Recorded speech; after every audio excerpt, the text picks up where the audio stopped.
right, guys. Back on the show, joining us again is Mr. Zach James, the one, the only guy who's written, I feel like, all the genres almost at this point. You've got an Alien series running right now that we can't fail to mention. We'll say right off the bat. You've got the Modern Mercenaries. You've got Occupant. Am I missing any like genres here? Well, the big one that just came out. Exactly. And that is the reason we're here. And that is the reason I'm wearing the pinstripe suit. He has ventured off into the land of the 21st century mafia for Persona non grata by Zach James. It is a powerful gut punch of a novel that I have to say is sticking. I finished it a while ago and it's sticking with me. It's an ending that will get you. And we're not going to talk spoilers at all during this. We kind of Yeah, touch base there. spoiler talk will be in like 2 months or something like that. Yeah, we'll have to have you back on once people have had a chance because that is one of the bigger things about this story that I think is going to resonate and hold on to people is that ending. So let's not get into spoilers. Let's talk about on your end as the writer. This has been a long journey for you, and if you will go back and look at the other interview I did with Zach about the lead up and writing of this book, you can see a little bit more on that. But if you briefly want to tell people about the journey getting this book written, how long it took, and then I'm curious, how has it been for you now that it's out and it's kind of like a new chapter for you? It's like, oh, I don't have to edit that anymore. Take a breather. Like, what has that experience been like for you? Yeah. So the journey of writing it was definitely an interesting one because it took damn near 12 years to write it in its entirety. First put pen to paper in it November of 2012, and then picked it up again November 2014, and wrote it through to basically November 2015. And that journey was interesting because it was filled with a lot of hardship, a lot of heartache at several points for the first draft, and then again through later drafts as they went on, because of dealing with a friend having been abused in various ways, and then yeah, that was what led to the initial draft of the first three chapters, which turned into I think the first 12 chapters of the book. That initial revenge scheme, if you will, which may or may not be the through line for the whole book. People just have to read to find out. I know you look and I see you smirking over there. you know. Right. Um, then fast forward to November 2014, went through a really bad breakup. Uh, was betrayed by a lot of my friends, which is why that that opening quote is so poignant. And as people find out, there's some elements of betrayal in the book, fairly early on, so I'm not really spoiling anything with that. And then fast forward to January 2015 through March of 2015, got in even more trouble, unjustly, unjustly lost a scholarship, had my whole aspirations for my army career ripped away from me, which is a story for another time, but we'll leave it at the 5,000 foot uh, cliff notes for that right now. And so I needed an outlet, and because if not, I was just this ball of anger and rage and negativity. I was like, I need to do something to do, or I'm going to do something stupid. And I was like, well, I've got this other project that I had started from similar feelings of anger and rage and helplessness because of the situation. And so that's what led to me writing the first draft of Persona non grata, which wrapped in I think it was like early November of 2015, which is funny because I know that in one of my dad's safes down in their basement, I still have the USB stick with the Word document of the original draft of Persona Grata. That was like, if I die, get this published. That's awesome. That's Yeah. too cool.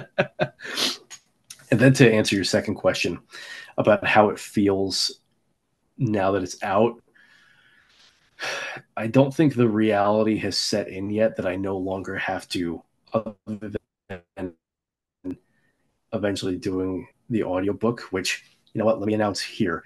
I'm planning on doing the audiobook myself because who can better capture the emotions in it than the author, except for the female characters. I'm gonna hire a friend of mine who she does voice acting and all that. I'm not gonna subject everyone to me trying to do a woman's voice.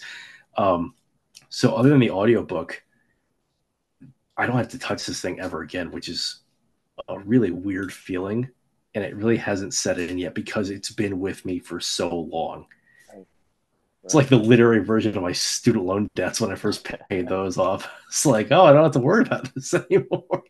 Just as painful too, you know, like you said, these the when you pick this manuscript up, it's mostly coming to those times of anger or betrayal or like unjust, like feelings of injustice and things. And I think that's what helps the book kind of, I don't know, come alive or like buzz with this not like darker energy or like I don't know how to put it. And I don't want people to get the impression that it's not like fun and action packed because it was. Like we mentioned a little bit in our brief conversation before this. I said how this has so much for the men's adventure fiction crowd, and I won't get into it just so I don't spoil anything. But like you've got set piece after set piece of like yes, like give me that, you know what I mean? But interspersed in there is, as you said, the raw emotion and something a little deeper, something a little more real feeling and a little more raw feeling than what you get in your typical like a Louis L'Amour, like an Executioner. Like it goes deeper than that as far as emotionality and what it's trying to say, which I enjoy those two worlds blending. You did a really good job with that. Um, was Thank you. that yeah, no problem. Was that intentional for you, or is this kind of just like you said, an outpouring of what you had to get out, and that's just how it turned out? If I'm asking that question very dumb and you don't know what I'm saying, I can No, rephrase it. But I understand what you're saying. And this book has gone through, I think, at least a dozen iterations before it finally hit its stride with this final product that's out now.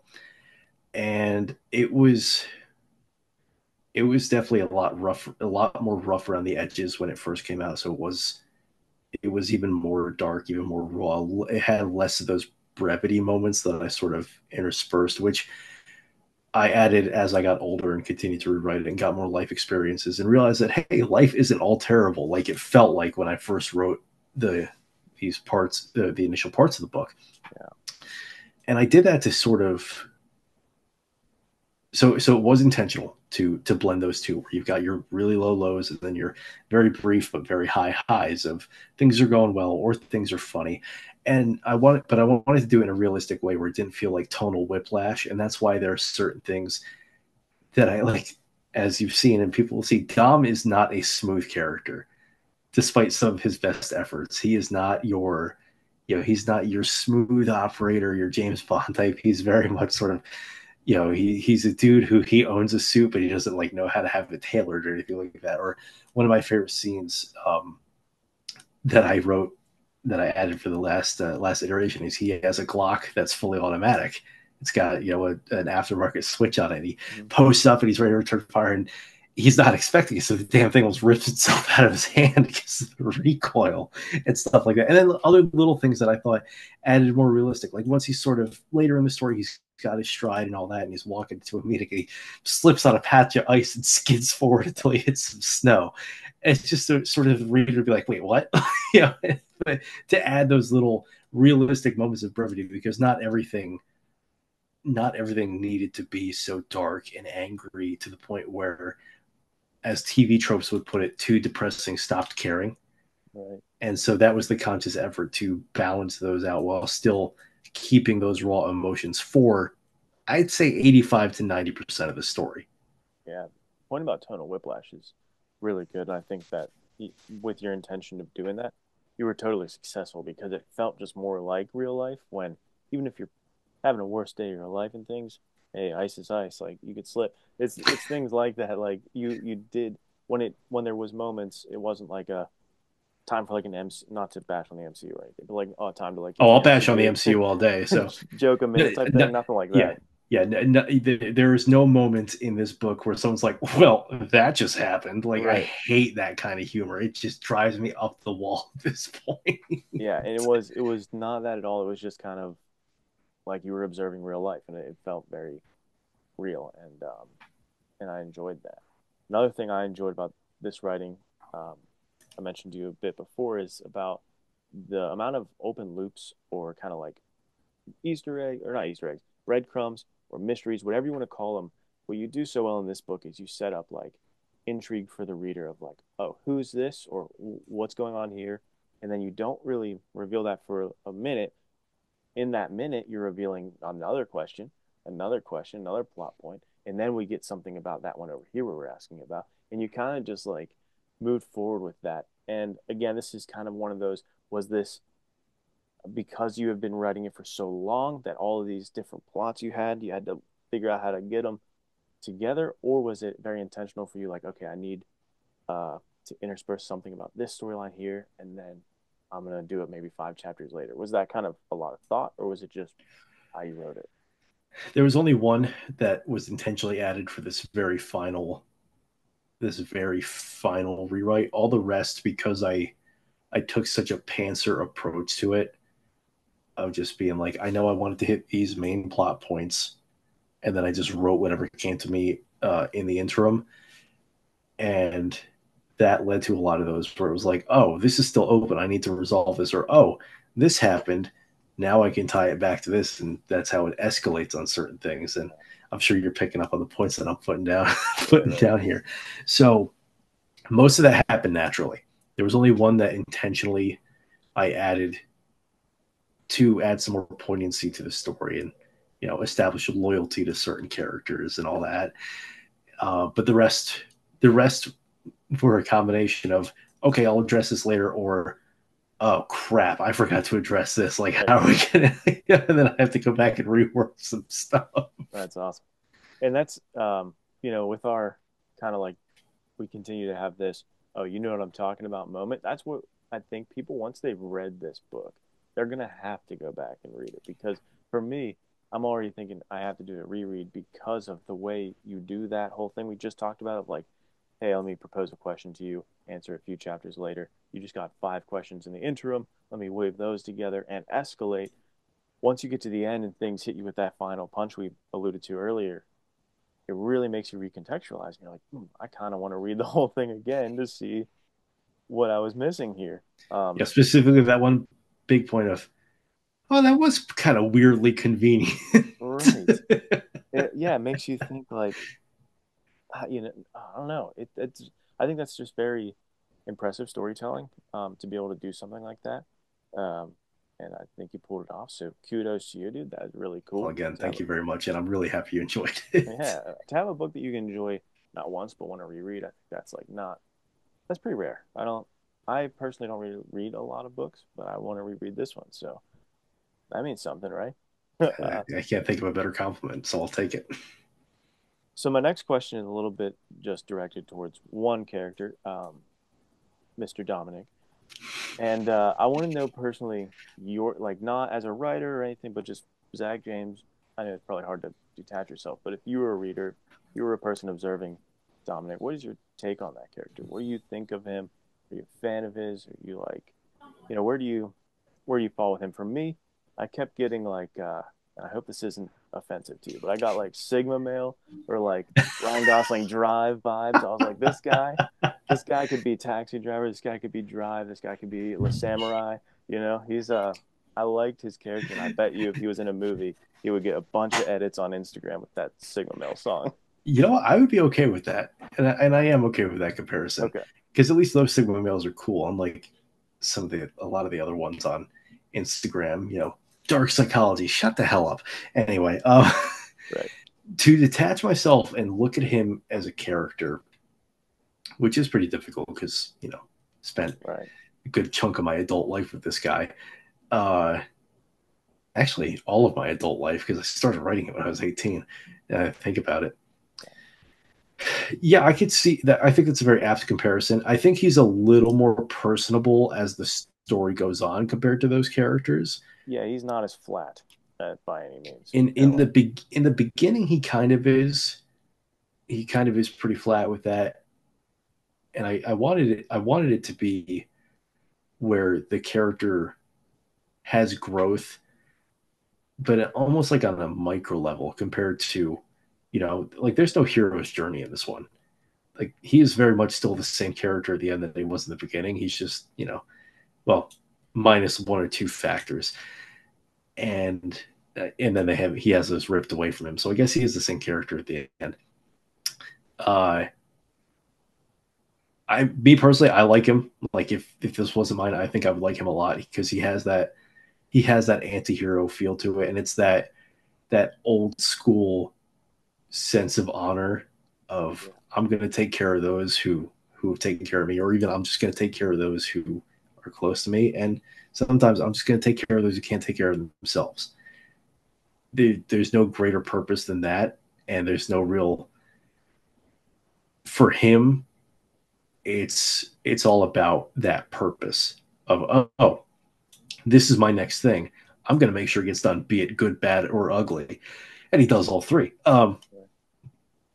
And so for that, I like it, and I also like the fact that I like him for the fact that, and this is going to be me tooting my own horn a little bit. He feels like a very real character. He feels like a dude who you could and probably would see in almost all of those non-action sequences, be it at the outdoor cafe in Miami, at the dingy bar in West Town, New York, in an Italian restaurant in Poughkeepsie, things like that.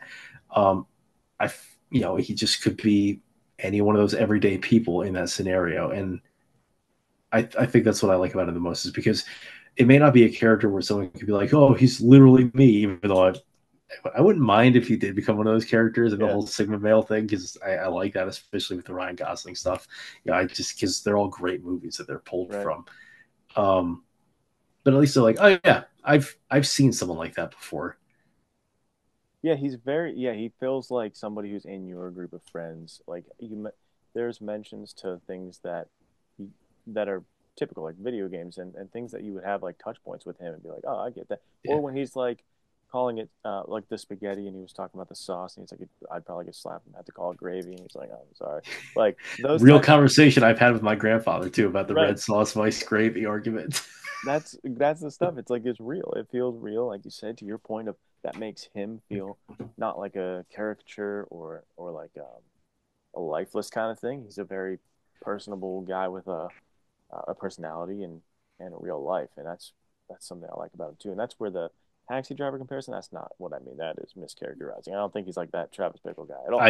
Yeah. Well, I mean, he Uh, was kind of living like him in the beginning. living like him, the apartment's privilege similar. Uh, but yeah, I think more so what I mean by that is to your point of like the loyalty, if that's what you want to call it, but like the absolute duty and like him realizing like I can use my skill set to like help others and in a way almost a little bit Punisher, right? A little dash Yeah. of the executioner, dash of the Punisher, but not that either. He's fully his own thing. I think that's what Yeah. ultimately we're coming to is that he's Yeah, that and his skill set is he's really really lucky, like, that's and his not to the point superpower. of like, yeah, not to the point of it being like a superpower, but just like just all those cosmic equations and arithmetic just worked in the way where he just survived it all. Had he been 1 inch to the left and caught that bullet that almost gets him, or had that knife gotten him in another place other than where it does, things like that. Right. Just trying to play those breadcrumbs for people to be like, this dude, and because that's the other thing is, I definitely I did pull this from the Punisher, where and if this ever gets a screen adaptation, it's something that I'm going to really fight for. Is he gets messed up, and he suffers for it for a while with a lot of the things he gets messed up, kind of like John Bernthal, less in The Punisher, but more so in Daredevil season 2 as the Punisher, where he is more bruised than anything else by the end of that Yeah. season. And it carries over. And that's why I wanted it to be as well. I didn't want him to be this superhero who just like shrugs off whatever. Like, as you've read, he gets messed up in a lot of ways. Um, so but there were homages to the Punisher and Execution that where he knows just enough to like do what he needs to do, but then the 70% of other stuff he's like, we'll figure it out as we go along, which is very much how I've approached a lot to life too. Right. I love it. Yeah, again, bringing it back to making him realistic, making him relatable, making him personable. Yeah, like you have your skill set, but nobody's an expert at all things. There's that quote of like, "No mortal man's wise at all moments" or something. Like Yeah. he Well, makes mistakes. that. Go Oh, ahead. sorry. Please finish. I was just gonna say he makes the mistakes. He gets beat up. He gets hurt. And to your point of it lasts. It's not like, oh, I got hurt, but next mission, let's go. I don't care. It's like, well, I gotta take care of this. Like this Yeah. actually has consequences. Yeah. Then I also wanted to avoid what has unfortunately become a trope in a lot of contemporary fiction, less in this genre, mainly because this genre doesn't have a whole lot going on in it, especially in the thriller stuff where, yeah, he's an expert on everything. And I dialed it back because so originally he was an Army Ranger. And then I was like, it's kind of overplayed. And also the timeline doesn't really line up with how old he is. He's only 25 when the book Yeah, happens. 25 turns 26 at some point. Um, and that's why I shifted him to him just being a regular National Guard grunt. Uh, but then I wanted to make sure that he didn't know. And actually, like with the Glock, he's like, "Oh, cool, it's automatic." But that's all I know. Like he's never shot an automatic Glock before, which is why it almost rips itself out of his hand. Or I'm trying to think of other things. Or there's one thing where they're like, "Oh, you know, he." I would ask where he's from. The old tailor, but I don't know anything about the boot. yeah, So what am I going to pretend to know? Thing is, like because again, you can't relate with the characters. Like I just know everything, and I'm the best at everything, or I can figure it out on the fly. right. Because then, yeah, to your point, as a reader, I'm just it's like looking at a Martian, like the Yeah. guy who can just come in and absolutely have no problems. Real people, we do struggle. We have anxieties about struggling and being like, I don't know if I can do that, and wanting to work through it and see the challenges overcome. That's really interesting. Now let's shift to research for this book because I know you've mentioned in passing you probably ended up on some watch lists and things like that. Um, what was the research process for you? Was it important for you to like get a lot of information on what the mob looks like now, or were you more so like, I care more about the story. The mob stuff can be realistic, not really, it doesn't matter to me because I don't know anything about the mob. You could have been making everything up. It could have been 100% factual. I know nothing about it. So from your point of view, what was the research like? So the research was took me down some interesting rabbit holes. At one point, for that one scene, I was literally looking up floor plans of different yachts and laying out like how it would actually, how that scene would go based on the layouts of these yachts, things like that. For the scene in Kentucky, looking up things for the Bureau of Prison and everything for that one facility. For the Mafia stuff, I went down a lot because I didn't want it to read like a case study of the Mafia and Mafia economics and the history of Mafia and everything like that. But I wanted to get enough of an understanding to at least make the dialogue realistic for when someone's explaining how the Shylocking works or what a no work, no show job is and how they're able to maintain that or how they're even able to maintain a lot of the rackets they do because and I quote verbatim, it's not like you could shake down Duncan corporate, for a protection racket compared to a mom Right. and pop shop. So with that, it was a lot of watching interviews with ex mobsters, watching interviews with ex law enforcement, federal law enforcement who worked organized crime and all that, gaining an understanding of how things like the mafia rackets work, those super aggressive personal loans, the racketeering, what happens if they do a bust out of a of an of a business, things like that. And it was more so because again, I'm not writing a case study here. It wasn't meant to be. You're not going to walk away with this being like, I know how the mafia operates always, because there are Right. some things that I did take liberties with as well. But it was enough for those who do know, it's like, okay, this guy, he did his research. And Mm-hmm. for those who don't know, be like, all right, like this is really fun to read still. Right. Yeah, that was the biggest thing for me. As I already mentioned, don't know a whole lot about the mob because even mob movies, unless they're Goodfellas, Godfather, um, maybe one or two others that I've seen, I don't even really do the genre all that much because I find them boring, and that's what I appreciated so much about your book is a lot of the mob movies to me are a lot of people sitting and talking and politicking, Yeah. and that's why I don't like fantasy, because it's just like politics. I'm like, I don't know if I care about that. But your story, not that it doesn't have like complexities and moving pieces, it has tons of those, but you were able to intersperse, and maybe it's just from your background writing thrillers and things like that. But you gave enough of what I like, which is the action too. Like it was not a boring read ever. Um, so I guess back to the writing s questions, was that intentional for you of like I want this to still be a little bit thriller, or did that just come naturally of like this story's escalating? There's a lot of violence I got to take care of. That came pretty naturally. The violence was all there and some of it was even some of it was turned more up, some of it was toned down compared to the first iteration. Hmm. But at the end of the day, the violence, because violence is part of human nature, and and it makes for an interesting read. And I wanted to do it in a way where it wasn't just your typical, oh, it's a shootout at the docks, it's a shootout in the warehouse, oh, it's a knife fight in the back of a butcher shop, things like that. No spoilers or anything like that in those three examples I just gave. For anyone, no, the butcher shop. Now I got to look out for the butcher shop.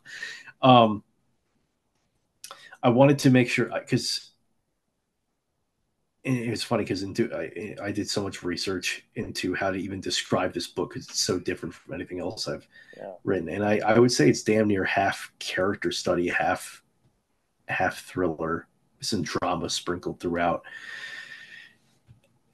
And the reason I did that was because I wanted to keep it exciting while still keeping it interesting for the non-action scenes, and that's why, yeah, there are a lot of those non-action scenes, but it's not like we're sitting there and we're listening. It's not like you're reading the meeting minutes for their monthly budget meeting, Oh, between the mafiosos and things like that. It Dom's the low level guys. It's like, all right, I'm gonna go talk to the other lower level guys while the big wigs are doing their thing. And then, oh, now we're in a shootout and things are very exciting. yeah. And it kind of goes with that ebb and flow way of storytelling of you hit those high highs, then you hit, I wouldn't say low lows, but they are definitely more peaks and valleys, but trying to approach it where it's still like a non-action scene. And that's what makes it compelling to read a conversation between him and another character as they have dinner and they haven't seen each other in forever. Now it's not like tense because it's Pacino and De Niro in the diner at Heat, Hmm. but it still is enough to keep you engaging to be like, okay, we've established some of the other things that this relationship is predicated on. Let's see where it goes from. So that's why I call them non-action scenes. It's because I like to think, and as you've vindicated here, they're still interesting to read. Yeah, definitely. It doesn't have like, oh, we're in this type of setting now. I should probably be bored for the next 10 pages or a whole chapter. Can I skip this chapter? It never happens like that. Have you ever Well, and seen that's Kill? also, Oh, go ahead. I was going to say that's also because one of my favorite scenes in The Sopranos, Hmm. and it's maybe a 40-second scene. I think it's in season 2. Is a scene where they're in the back of Satriali's meat shop, and it's just a scene of doing nothing. One dude's shining his shoes, a couple dudes playing hearts, one dude's cooking at the little kitchenella they're talking about, taking baby aspirin or something like that. And it's such like a vertical slice of life when nothing's happening. And it's one of my favorite scenes because of that. And that's the kind of energy I wanted to capture with those non-action scenes. That's awesome. I've never seen that scene. I've never seen that show, but I saw a Well, few episodes of the first season, but I'll have to give it a shot. I have to. highly recommend the entire show. I will find that scene on YouTube and send it to you afterwards. Awesome. Yeah, I like those moments that you see of just like you said, slice of life. Like it's just almost a portrait you would have up in a bar somewhere Yeah. of like this scene taking place. Speaking of the slice of life stuff, the bumper pool thing, Yeah. damn near, with the exception of the location and the company, exactly how the interaction went down between me and the priest playing bumper pool. No way. Yep. That's fantastic. That makes this book even better. I love it. The real one happened down in Tampa. Yeah, dude. So good. I bet you there's a lot of moments of that in this book, right? Moments that like you've either taken from real stories you've heard or moments that happened to you because they're almost too real. Like they're almost like this. I mean, this you can't make this up. Come on. Like this is some good stuff in there. Um, I have a sort of fun one for you. If this were to get the screen adaptation, who would you want to play Dominic? See, that's, oh my gosh. Yeah, Not a tough everyone one. asks me that, and it's so tough because I have this image of him where it's not me, but it is me, but it's Right. not me. So you got to play him Who? yourself, is what you're saying. You're No, gonna, no. you're not gonna just pull it off yourself. You know, You you know, could do I it. mean, I think I could. I'm a youngish enough looking 30-year-old. I think I could pull off 25. The more younger scenes we might have a little bit of an issue Just with, shave the but beard, you'll be good. yeah, Gee, that's more true than you know, my friend. There's a reason I've been clean shaven in 5 years. Who would play Dominic?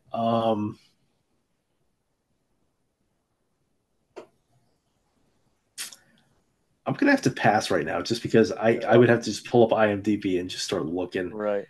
Fair at enough. at other things, because I know there's a couple that I've seen of like, oh yeah, that character could be really good, and I'm just completely blanking right now. So I'm gonna take the cop out answer and pass right now. Not a problem. Next Uh, time we talk, I'll have an answer for that okay. one. And it'll be you. You'll be like, I Yeah. signed the deal. It's gonna be me. Yeah.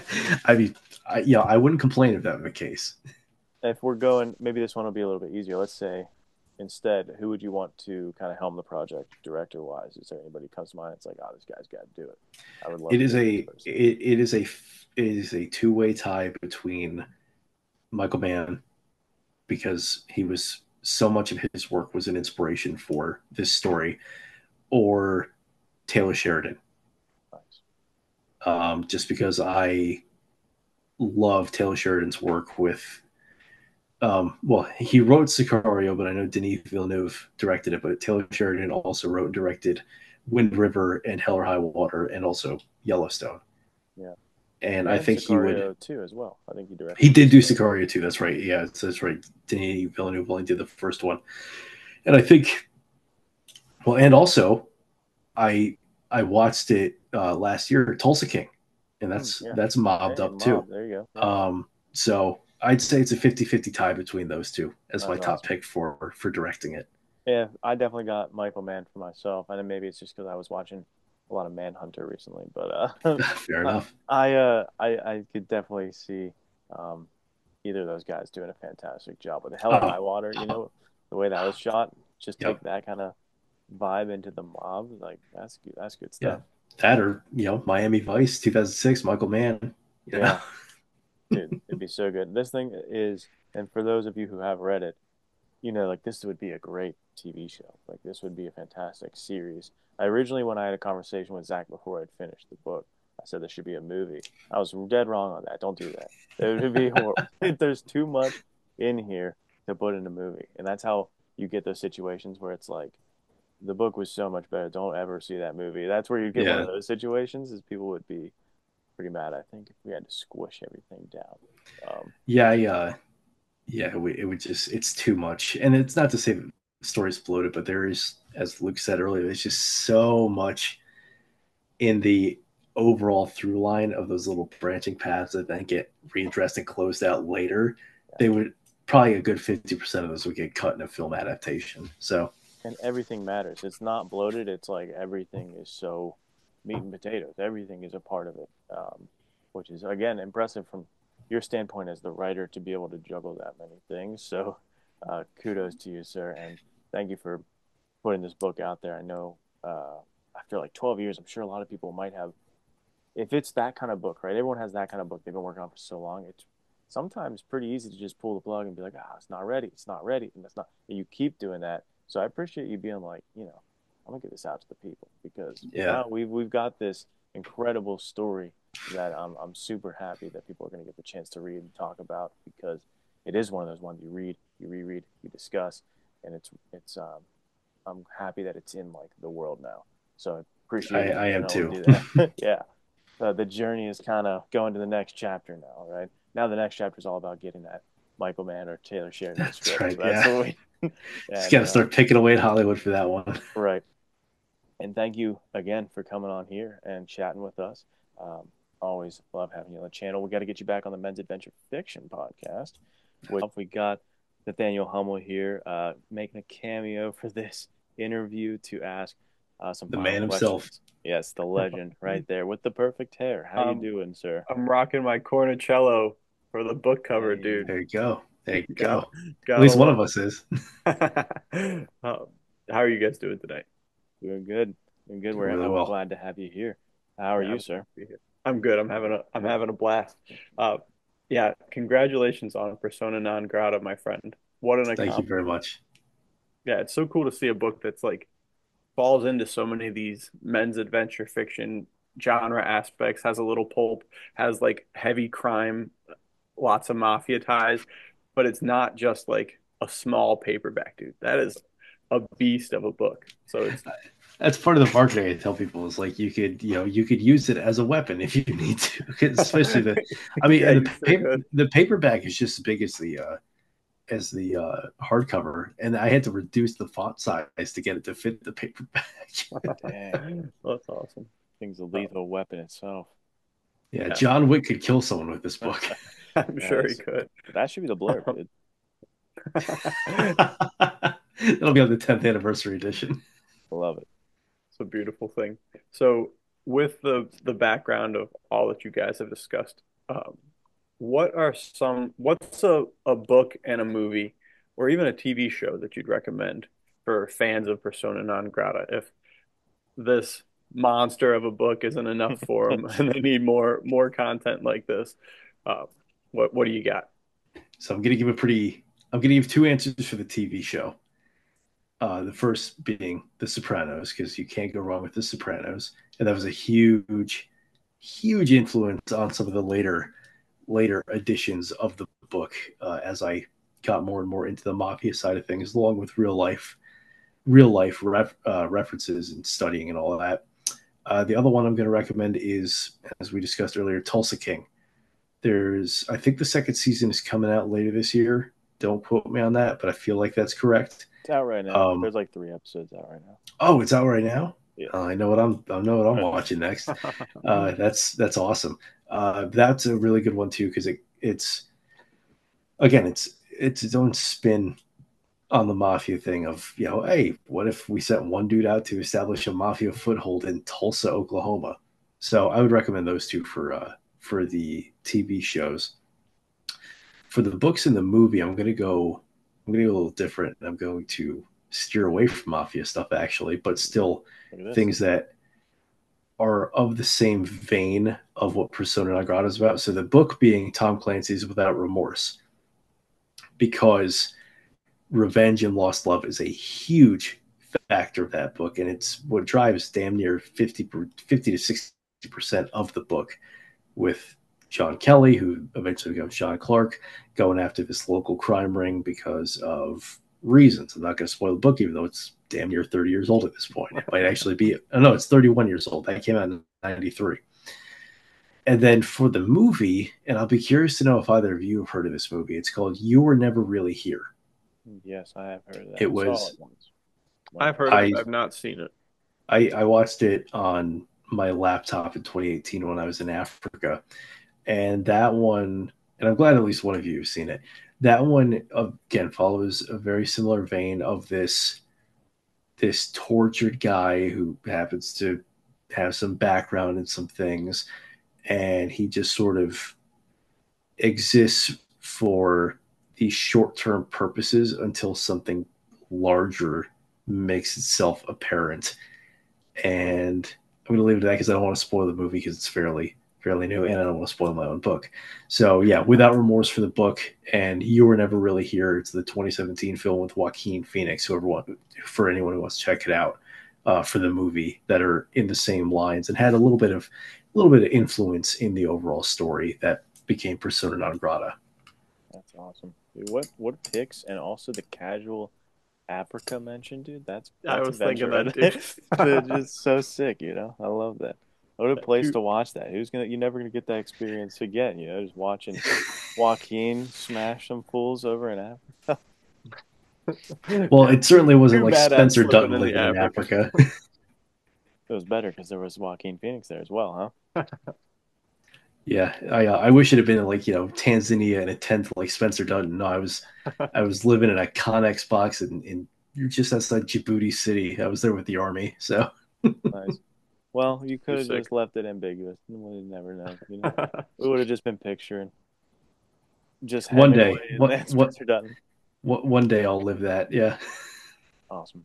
One day, hopefully, we'll just do an episode from there. Men's Adventure Fiction. that You, would me, be yeah, Zach. just yeah, the three of us around a campfire having a bry. Yes, let's make it happen. Yeah, Once you get boy. those, once you get those royalty checks from the Persona non grata TV show, That's right. Yeah, take us to Africa. too easy.